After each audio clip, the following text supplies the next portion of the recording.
Hello guys, today we will talk about the biomass and the bioenergy. Before I move to the content, is there anybody could give me some ideas about what is the biomass and what is the bioenergy?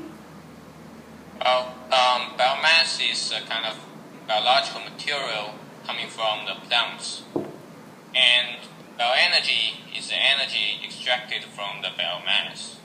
Okay, that's a good answer because you give me a very specific and accurate relationship between the biomass and the bioenergy. Yes, biomass is kind of crops, organism crops that could be made from the plants and animals.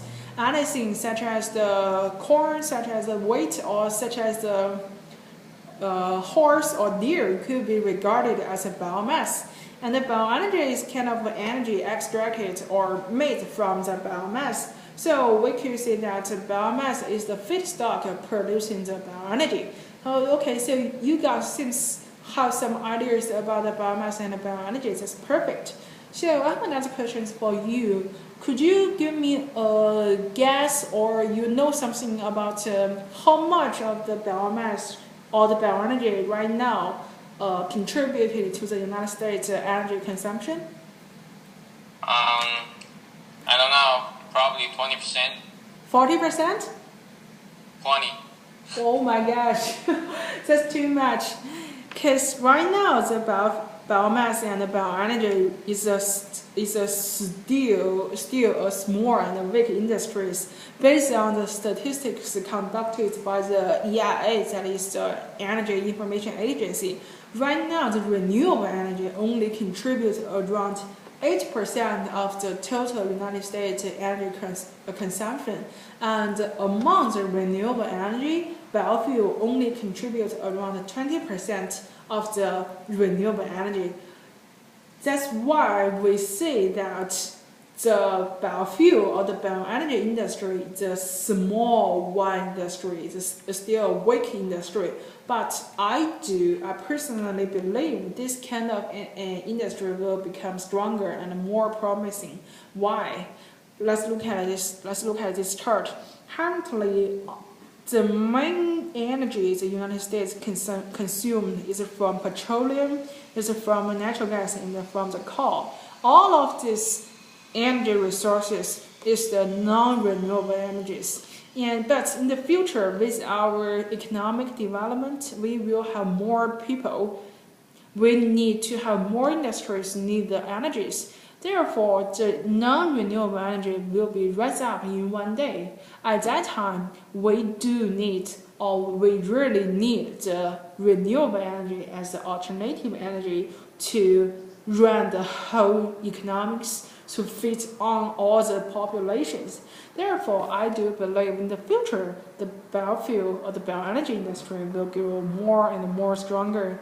So how about your opinions about the future of the bioenergy? Do you agree with me or not? Yeah, I do agree with you. You do agree with me? Okay, that's good.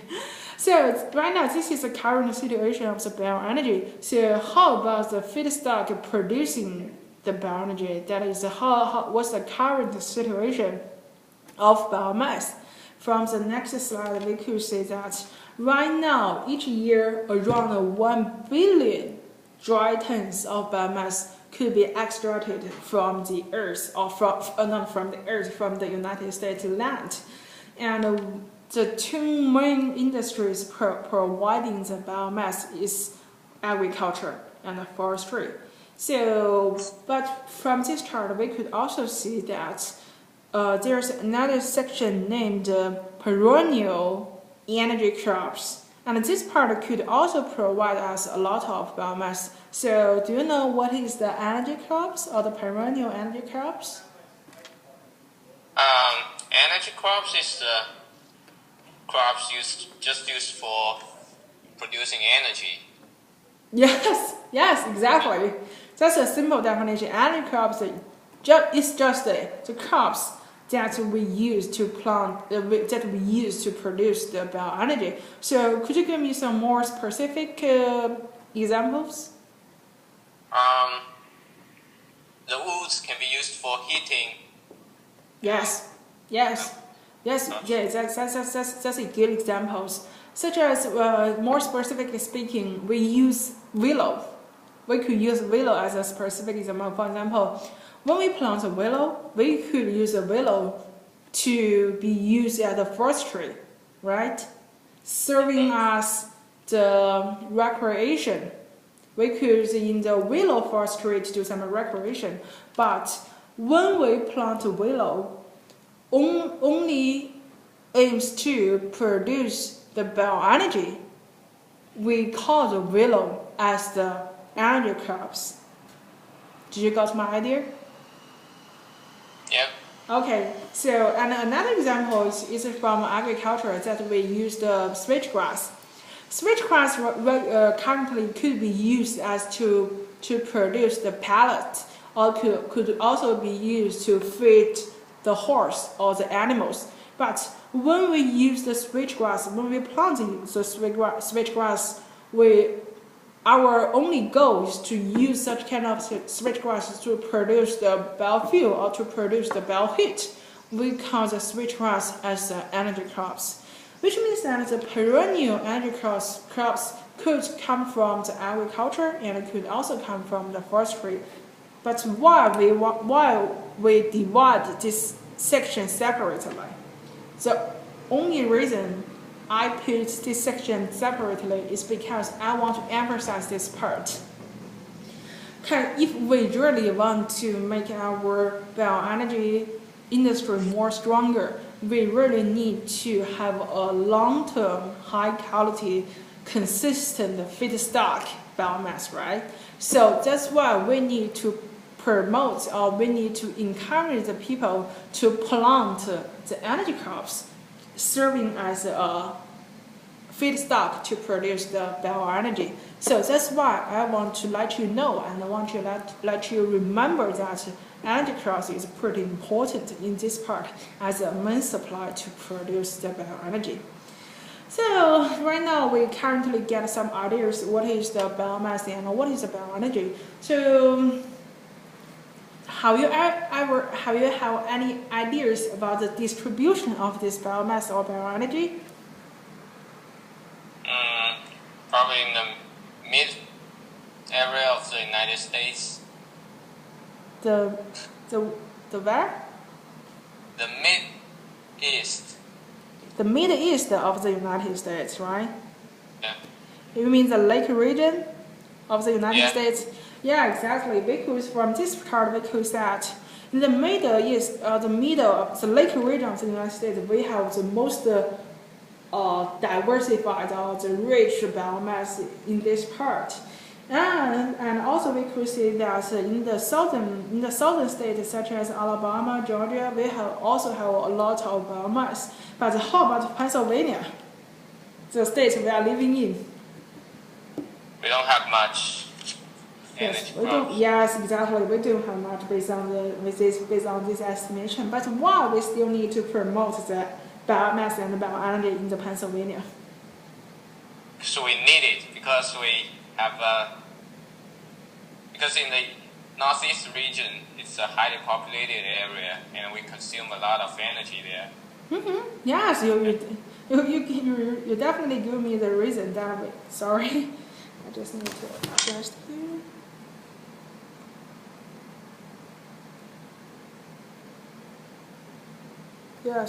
Yes. Oops. Yes, because right now in the northeast we have a lot of population and we consume around 17% of the United States petroleum, right? And we definitely want to gain our energy independence, and we definitely want to save our money on the energy consumption, the non-renewable energy consumption. That's why we need to produce the bioenergy and we need to promote the biomass. And one of the reasons I'm really really want to say is that the biomass in the Pennsylvania is not small. The reason why is in the distribution chart we could see that the biomass in Pennsylvania is small is that we have a very rough management for our environmental resources.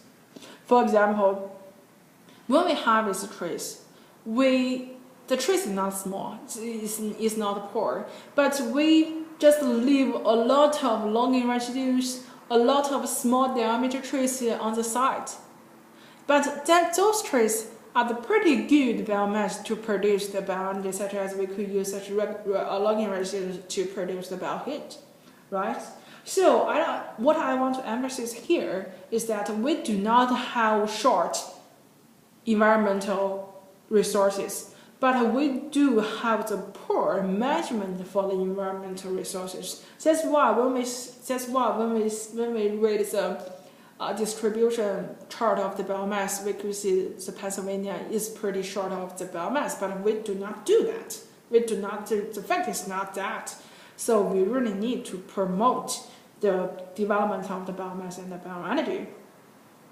And of course, the government is also help us to produce the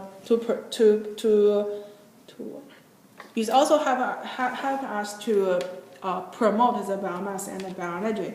We could see here,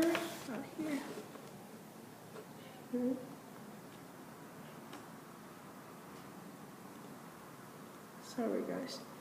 We could see here that the government had already issued a lot of public policies, such as the BCAP, such as the tax help program, which means that when you consume more bioenergy, such as bioheating and bioethanol, you could get some tax reduction.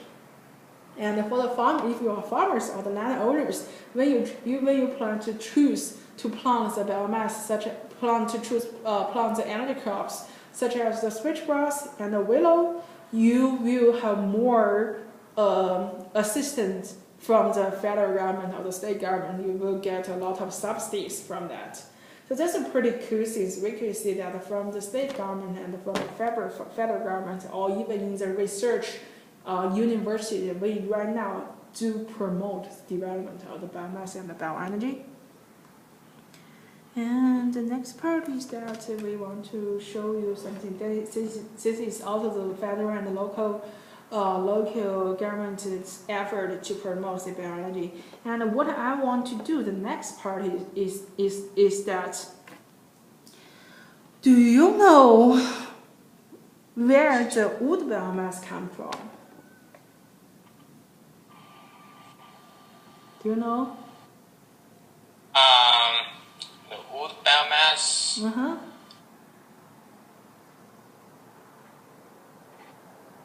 Okay, it's okay. If you don't know, it's okay. I guess you are not the expert in this part. Because woody biomass, as I have already mentioned in the previous part, the woody biomass could come from the forestry, right? It also could come from the energy crops, right? And I want to show you here is that why we want to use some woody biomass. I had mentioned in the previous part, agriculture and forestry are recently the main two resources to produce the biomass. So I want to see here why we need the woody biomass. There are some answers have already listed in the slides, right? Because woody biomass is pretty cheap. This is the main reason. That's why we need to promote the woody biomass. Because compared with agricultural biomass, woody biomass is more cheap. For example, if you use corn or if you use wheat to produce energy, what you lost? Yes, exactly. You got my point. The food, yes. If you use more agriculture crops such as corn, such as wheat to produce the bioenergy, part of the crops produce food will be used, right? So the bioenergy will increase the food price. That's we really don't want to see. But for the forestry, we do not have that problem because we never use forestry to use as the food crops, right? So that's why when we say that when we promote the woody biomass, one of the main reasons is that it's pretty cheap compared with agricultural business. And this next part, I want to show some very nice pictures about what is a willow, how to plant the willow, such as, do you know at what time do we need to plant the willow? No. No. It's right now, it's in the summer, especially in the July, we need to plant the willows. We need to have do the soil preparations, and we usually use the machine to plant the willows in the soil. And after 1 to 3 months growth, the willow will look like that. And after 1 year, we need to harvest the willows. Okay, so this is the things that I want to talk about for the woody biomass. For the next class, we will talk more about why woody biomass is more economically compared with agriculture biomass, and how do we plant the woody biomass in the future. Do you have any ideas? I don't know. You don't have that? Okay, cool. Thank you.